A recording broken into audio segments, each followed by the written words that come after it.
Je suis très heureux d'avoir été invité par la Fondation Copernic pour participer à ce premier forum.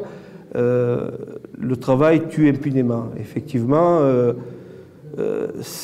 j'ai souvent tendance à dire que c'est encore dans la conscience ouvrière qu'il est normal de mourir du et au travail. Et ça, je crois qu'il faut qu'on travaille tous ensemble pour sortir de cette logique-là.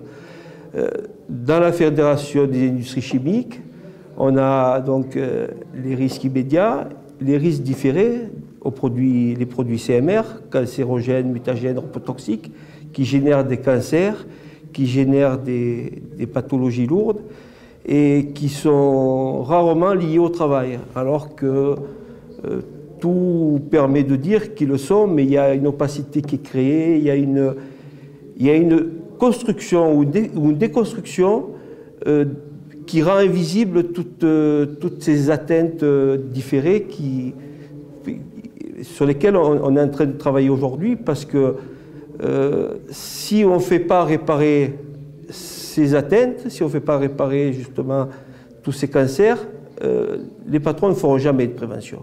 Ils continueront à exposer les gens, ils continueront à faire du lobbying pour changer les normes, pour les rendre plus conciliables avec leurs pratiques industrielles, la non-réparation de l'outil de travail, les fuites qui perdurent et les expositions quotidiennes. Donc on a besoin de dépasser le cadre syndical, de créer un mouvement d'opinion publique, comme on l'a eu un peu pour l'amiante, pour sortir de cette logique-là qui traverse la société, où les juges, où tous ceux qui exercent un pouvoir trouvent légitime que on meurt du travail, c'est pas la même chose que quand on meurt dans un accident ou de la route ou provoqué par son voisin, quoi.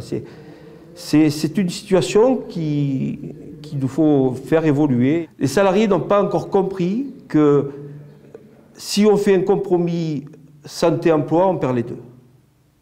Ça, ils n'ont pas compris, parce qu'un compromis santé-emploi, ça veut dire qu'on laisse dégrader l'outil de travail, et à un moment donné, il ne sera pas réparable, et le patron fermera tout, il ira ailleurs. Et ça, je crois qu'on a justement à expliquer, mais je pense qu'il faut aussi qu'on soit nombreux à expliquer ça pour que ça rentre dans l'opinion publique. Qu'on n'a pas à faire des compromis sur la santé au travail parce que de toute manière, c'est des compromis, c'est perdu d'avance, c'est des causes perdues d'avance, parce que ça ne servira pas à sauver l'emploi.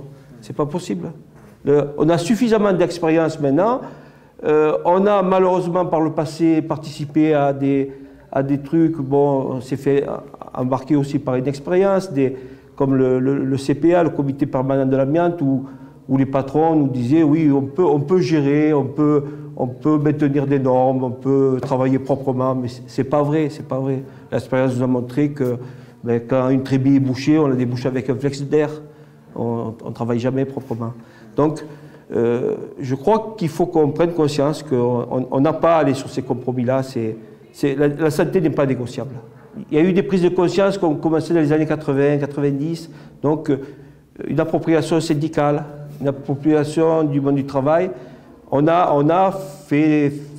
imposé des progrès par le rapport de force, on a amélioré les situations, mais depuis 2000, 2002, 2003, il y a des dégradations qui sont nettes quand même, et on est en difficulté parce que il y a le poids économique qui fait qu'on a du mal à mobiliser les travailleurs sur ces questions-là. Dans mon syndicat, on a pour pratique maintenant depuis de nombreuses années de travailler sur les dossiers pour faire la reconnaissance de maladies professionnelles, et derrière c'est une suite logique, on va en faute inexcusable. Parce que les conditions de travail font que c'est toujours une faute inexcusable chez nous et souvent partout ailleurs, parce que le patron n'a pas respecté ses engagements sa responsabilité, ses engagements de sécurité, il n'a pas respecté, donc il n'a pas donné les moyens pour travailler en sécurité, Et les fautes inexcusables, elles sont... Donc, on y va systématiquement. D'ailleurs, je suis moi-même atteint d'une maladie professionnelle, un myélome multiple, et je suis passé en faute inexcusable au mois de décembre. J'attends le rendu, là. Il devait être rendu au mois de mars, donc bon, on attend.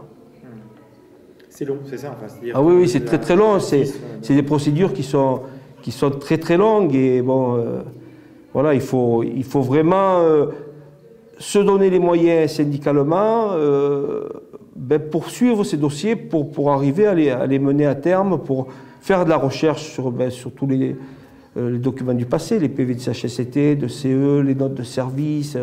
C'est un travail énorme, surtout au début. Pour l'amiante, bon, une fois qu'on a fait le boulot pour un cas, il nous sert pour tous les autres. Sur l'amiante, par exemple, on a fait aussi un travail énorme.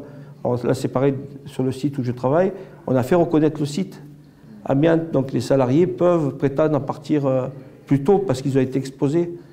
Et là, ça a été un travail énorme aussi pour le syndicat, c'est donner les moyens à privilégier ça, à détacher des militants pour faire que ce boulot-là, et on est arrivé à le mener à terme. On a besoin aussi que ça prenne une dimension d'opinion publique, parce que si ça reste à l'entreprise, c'est compliqué à donner la dimension. C'est comme tout à l'heure j'intervenais au niveau de la phrase ça se nourrit du silence collectif. C'est pas vraiment du silence collectif, mais nos cris sont pas audibles, on nous entend pas. Et automatiquement, ça peut passer pour du silence. Donc on a besoin d'un relais, on a besoin de donner une dimension sociale plus importante qu'aujourd'hui. Le deuxième point, c'est les maladies professionnelles, les expositions au CMR. Il y a une dégradation aujourd'hui parce que aujourd'hui, c'est simple, les entreprises, je l'ai dit tout à l'heure lors de l'intervention, les industriels gèrent leur site comme les banquiers ont géré leur banque. C'est-à-dire, c'est tout comptable. Bon, si je supprime un type, j'économise tant. Si on supprime deux, j'économise tant.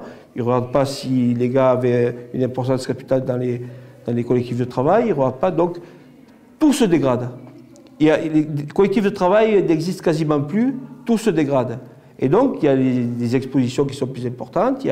Et c'est des cancers qui vont se développer dans 20 ans. Et donc, on a aussi besoin de travailler ça. Alors, on a besoin de travailler justement par rapport à ces expositions, par rapport à la sous-traitance, sur la gestion des entreprises, en fait. Il faut qu'on travaille sur ça. Et là, c'est pareil, c'est une dimension politique qu'on a du mal à prendre à bras le corps, parce qu'il faut une dimension plus grande pour ça. Il faut un engagement justement d'associations, de partis politiques.